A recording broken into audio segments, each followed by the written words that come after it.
get that kind of applause when I get up to speak to students. It's slightly unnerving, although I quite liked it.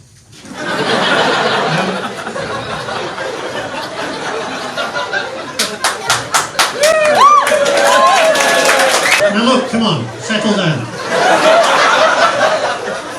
We're here to talk about something serious. I am a professor after all. Professor of Interprofessional Education at Glasgow Caledonian University, known as Cali locally, or GCU Jimmy. And my job there is to investigate and research interprofessional education, and I also am that hated of species, a PhD supervisor. And it has really been an education listening to the PhD students who come up on BrightClub and explain how guilty they feel. I shall use that in future.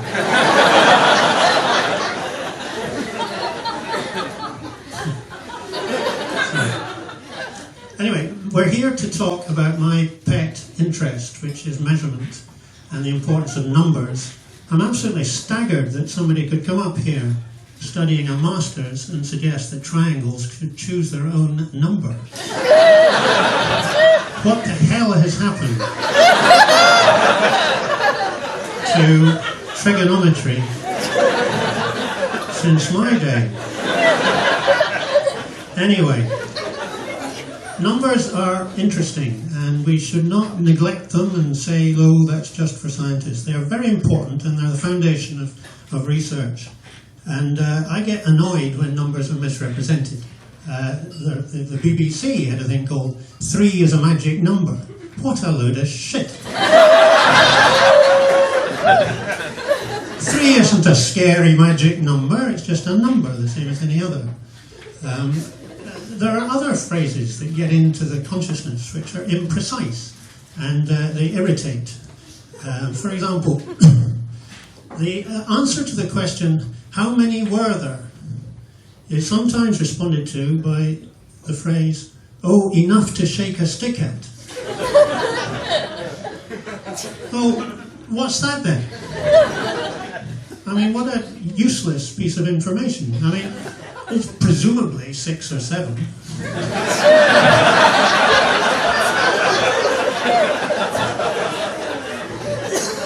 But it must be species specific. I mean, it might be 6 or 7 geese, but my guess is it would just be one saber-toothed tiger.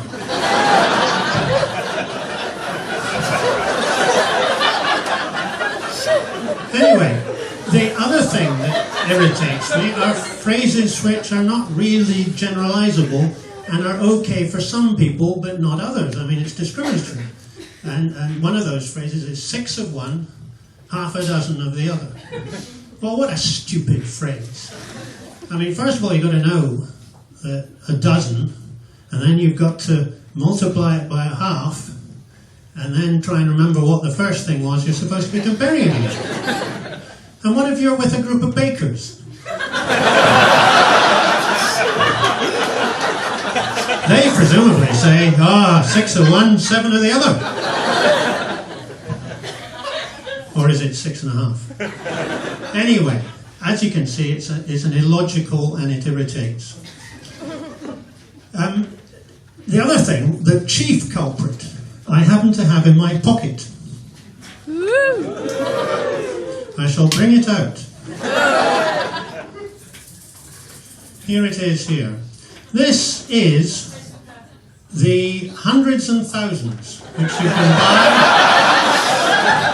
at the bakery section of your supermarket. Now, how they've got away with this, I do not know. Are there hundreds of thousands of these little bastards in here? I don't know.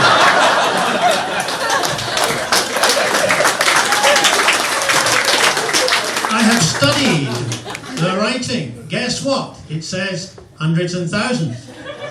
It doesn't say average contents.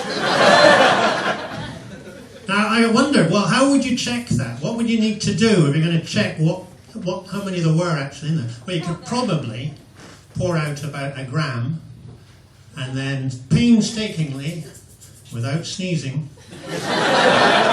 move them into the different colours. There's pink, red, yellow and green. Well, who would do that?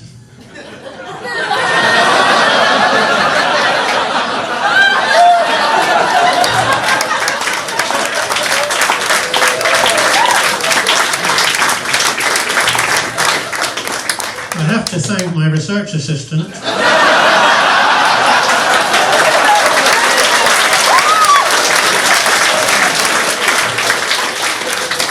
who has a passion for lamination. You give it to her, she'll laminate it. But using a microscope and a bit of elementary mathematics, you can scale this up and find out that the hundreds and thousands is, under the Trade Descriptions Act, it should be prosecuted. As an actual fact, there are 5,000 pink, 4,000 red, 2,000 yellow, and 1,000 green. So, in actual fact, this should be called thousands and thousands and thousands and thousands. I'll pass this and you can have a look at it. Check it out if you will. You get the real deal with me. Anyway, you think, oh, yeah, people counting numbers, all that stuff, that's just because you're a scientist. Well, it's not. I mean, if you look at art and literature, you'll find that numbers are very much important there too. Art, for example, paintings have to have a certain proportion of land to sky, and that's very important. Literature, there's lots of literature that looks at measurement and discusses it. For example, none less than William Shakespeare, who I happen to have been looking at recently. And I've noticed that he is clearly a man that understands number and measurement. For example, one of his plays is Measure for Measure. So he clearly understands the need for true measurement. He also understands the errors that you might make in statistical analysis. And the more errors you make, the more of a bloody tragedy it becomes. And ironically, he used the term a comedy of errors. And I'm going to use that at the next piece of rubbish statistical analysis I receive from a student. This is a comedy of errors. It's a lovely phrase. But the other thing that Shakespeare did, which was really good in terms of research and understanding what you need to do with research, is the naming of participants. And if you look at the contents of his plays, or rather a list of the plays, I have them here. Could you open that? Thank you. Oh, that's my notes. These are the ones. I'll have to be quick because I'm running out of time here. Thank you. He's got such a nice way with students. Anyway, this is a list of the plays, what he wrote, and I've looked down them, and I noticed, for example, very good research practice. When you've got names that are similar, you have to identify them with a number. He has Richard II and Richard III. He has quite a few Henrys. Henry IV, Henry V. Henry VI, I think, was an older man. He had to come 3 times, and probably prostate problems, I don't know. There's 3 parts for him. And then there's Henry VIII. There's no Henry VII, but again, that's good research practice. Leave a gap. He may have registered, but come along later.